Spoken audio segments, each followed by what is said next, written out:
Lundi 2 novembre, bonjour à tous, bienvenue dans ce bref regard sur l'actualité. Présidentielle 2020, les premiers résultats ont été livrés hier par la Commission électorale indépendante CEI. Ces premiers résultats concernent 26 départements. Le président sortant arrive largement en tête au regard des suffrages exprimés. Il s'agit notamment des départements de Danane, Korogo, Ferkessédougou, Katiola, où il a obtenu en moyenne entre 80 et 90% des suffrages exprimés. 24 heures après la tenue de la présidentielle, le ministre de la Sécurité et de la Protection civile fait le point de la situation. Le général Vagondo Diomandé a indiqué qu'en dépit de quelques incidents dus à la désobéissance civile, le scrutin s'est bien déroulé sur l'ensemble du territoire national. On l'écoute. Communiqué du gouvernement relatif au scrutin présidentiel du 31 octobre 2020. Conformément à la Constitution du 16 novembre 2016, la Côte d'Ivoire a organisé l'élection présidentielle le samedi 31 octobre 2020. Le gouvernement se félicite du bon déroulement de ce scrutin sur toute l'étendue du territoire national et dans la diaspora, malgré des incidents relevés dans un nombre limité de localités. Le gouvernement déplore les actes de violence consécutifs au mot d'ordre de désobéissance civile lancés par des partis politiques de l'opposition qui ont entraîné des morts, plusieurs blessés et d'importants dégâts matériels. Il adresse ses condoléances aux familles des victimes et souhaite un prompt rétablissement aux blessés. Le gouvernement adresse ses félicitations et ses encouragements aux forces de défense et de sécurité, ainsi qu'aux autorités administratives qui ont contribué par leur professionnalisme à la bonne tenue de l'élection. Le gouvernement tient à rassurer les populations quant à sa détermination à garantir la paix et la sécurité sur l'ensemble du territoire national. Du samedi 31 octobre au lundi 2 novembre inclus, de 21h à 6h du matin, est instauré sur toute l'étendue du département de Yamoussoukro, selon un arrêté préfectoral. À l'issue de la présidentielle du 31 octobre, le RHDP a animé une conférence de presse à travers son directeur exécutif. Adama Bictogo a salué le sens de la responsabilité de la majorité qui s'est exprimée. Regardons. Je crois qu'il a dit notre parti et notre candidat à la préoccupation. Certainement un petit problème technique, nous y reviendrons. Au lendemain du vote de la présidentielle, les populations de la ville d'Aboisseau, dans la région du Sud-Komoué, vaquent tranquillement à leurs occupations. Ce dimanche 1er novembre, la ville est restée animée et les habitants se réjouissent du calme qui a prévalu pendant l'élection. Targa se reconnaît. À Boisseau, ce dimanche 1er novembre, lendemain de l'élection présidentielle en Côte d'Ivoire. Au centre-ville, précisément à la gare routière, ce chauffeur de taxi et ses amis sont en plein boulot.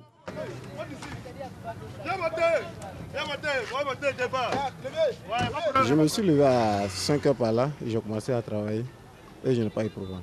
Comme ces transporteurs, commerçants mais aussi pâtissiers vaquent à leurs occupations dans la quiétude.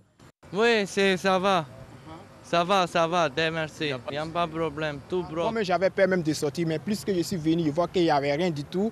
Et sincèrement, plus mes habits que ici, il y a confectionné, ici venu vendre, je vois que les gens sont en paix et en joie. La quiétude des commerçants, des transporteurs et pâtissiers partagée par les populations d'Aboisseau. En tout cas, ici à Boisseau, nous on est tranquille, il n'y a pas de palabre. On est tranquille, on pense rien. Voilà, il n'y a rien. La ville est un peu animée, parce que tout le monde mène ses activités tranquillement, il n'y a pas de souci. Les habitants de cette localité invitent la jeunesse à la retenue et à être des artisans de paix. Bon, je voulais dire à la jeunesse de Côte d'Ivoire que il n'y a rien dans palabre. Voilà, il n'y a rien dedans. Il faut la paix. Pour que le pays se développe, sans la paix, nous ne pouvons rien faire. Les populations de la région du Sud-Komoué exhortent la classe politique dans son ensemble à plus de responsabilités pour une Côte d'Ivoire harmonieuse. C'est le même constat à Korogo où les populations sont dans l'attente des résultats. Le point de Ami Sissoko. Ce dimanche, lendemain de l'élection présidentielle, coïncide avec un jour de marché à Korogo. Ici, il n'y a pas de jour fixe de marché. Il est tournant. Chaque jour de la semaine est un jour de marché. La semaine prochaine, ce sera le samedi. Pour l'heure, les commerçants venus des localités environnantes vaquent tranquillement à leurs occupations, à l'image de Doféré, menuisier venu exposer ses lits au grand marché. Hier, c'était le jour de vote. Même s'il y a travail, je suis un citoyen, je ne dois pas travailler. Je dois prendre le temps de bien voter mon candidat. Après les élections, comme il est dit, tout citoyen doit travailler. Puisque j'ai fini de faire les votes, c'est pourquoi j'ai profité pour venir faire mon marché. Ce marché bien achalandé ne désemplit pas. Les populations sont sorties massivement pour faire leurs courses. Hier, j'ai sacrifié la journée de hier pour aller voter. C'était important pour moi. C'était important pour moi. Donc aujourd'hui, je suis libre. Comme c'est un dimanche, je profite de faire mes courses en même temps.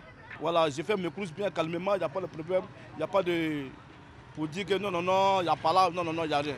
Les populations, toutes tendances ethniques, religieuses ou sociales à Korogo, semblent être unanimes pour dire qu'il y a bel et bien une vie après le scrutin. Après les élections, ce n'est pas la guerre. Je pense qu'on est ensemble. On doit toujours rester ensemble, vivre ensemble, sans guerre. C'est ce qui est bon. Moment d'ensemble où j'ai voté, j'étais avec des amis là-bas qui ont fait campagne pour l'opposition. Nous avons discuté, échangé beaucoup. Après avoir fini de voter, on est allé chez eux-mêmes, on a fait toute la journée là-bas. Allons-y à l'apaisement et au développement de nos pays. La Côte d'Ivoire, c'est nos pays. Nous ne pouvons pas partir pour laisser la Côte d'Ivoire. Tant que nous laissons la Côte d'Ivoire en bas, nous-mêmes, nous allons rester en bas. Korogo seulement, il n'y a pas de problème. Nous, on vit tranquillement ici et on prie Dieu que ça soit partout en Côte d'Ivoire aussi. En attendant la proclamation officielle des résultats pour désigner le nouveau président de la République, les Korogolais attendent dans le calme, la bonne humeur et la sérénité. Ils sont estimés à 2 millions. Les ressortissants guinéens en Côte d'Ivoire se sont réunis dans le recueillement pour une journée de prière en faveur de la paix en Côte d'Ivoire. Connu par Gassoro. Ils sont pour la plupart nés en Côte d'Ivoire. Ils y ont également des intérêts économiques. Estimés à 2 millions d'habitants, les ressortissants guinéens vivant en Côte d'Ivoire ne veulent pas voir leur pays d'accueil sombrer dans le chaos. Ils se sont recueillis pour une journée de prière en faveur de la paix. Sekou Kaba, président de la dite communauté, a invité les Ivoiriens à privilégier le vivre ensemble et la tolérance, gage de stabilité. Nous vivons en Côte d'Ivoire en bonne intelligence avec les Ivoiriens.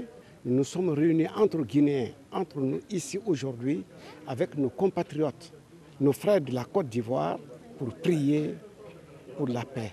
Lecture du noble Coran, louange et bénédiction, des temps forts de cette journée de prière en faveur de la paix en Côte d'Ivoire. Une journée de prière qui intervient au lendemain de l'élection présidentielle. La Toussaint a été célébrée hier par les chrétiens catholiques. C'est une fête en l'honneur de tous ceux qui ont vécu selon l'Évangile et qui sont aujourd'hui dans le royaume des cieux. À Abidjan, la paroisse Saint-François-Xavier d'Anono à Cocody et Notre-Dame du Perpétuel Secours à Trècheville ne sont pas restés en marge de cette célébration. C'est ce que nous dit Grace Kando.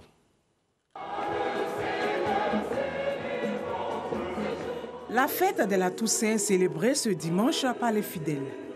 Elle rappelle à tous ceux qui ont vécu selon les valeurs de l'Évangile et qui sont aujourd'hui dans la félicité céleste.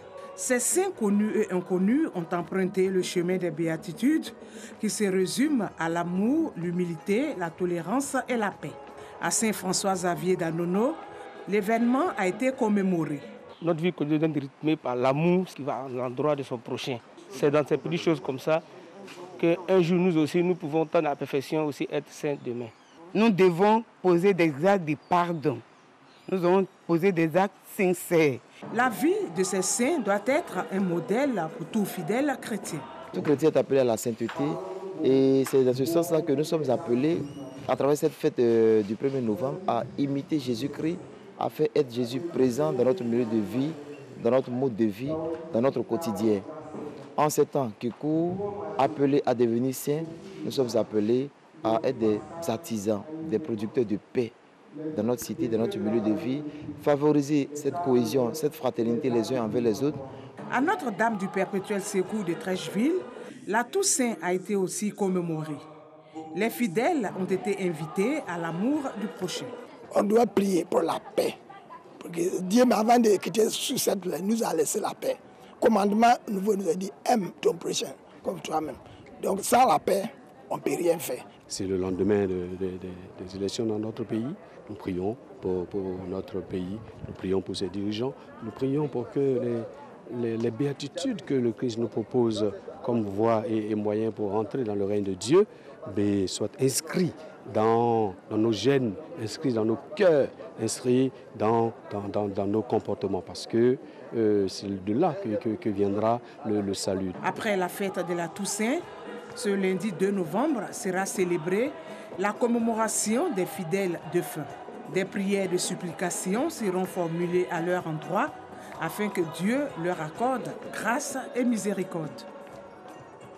Dans le reste de l'actualité au Sénégal, la composition du gouvernement attendue depuis 4 jours a enfin été dévoilée hier. C'est un nouveau gouvernement d'ouverture et d'unité, un gouvernement qui se veut rajeuni avec l'entrée de plusieurs membres de l'opposition dans la dynamique du consensus issu du dialogue politique lancé suite à la réélection de Macky Sall en février 2019. 7 nouvelles personnalités font leur entrée dans ce gouvernement dit de combat et de résultats, composé de 33 ministres et 4 secrétaires d'État. Les Algériens étaient appelés aux urnes hier pour ou contre la révision de la Constitution. Un projet initié par le président et présenté par le pouvoir comme censé répondre aux aspirations du Irak.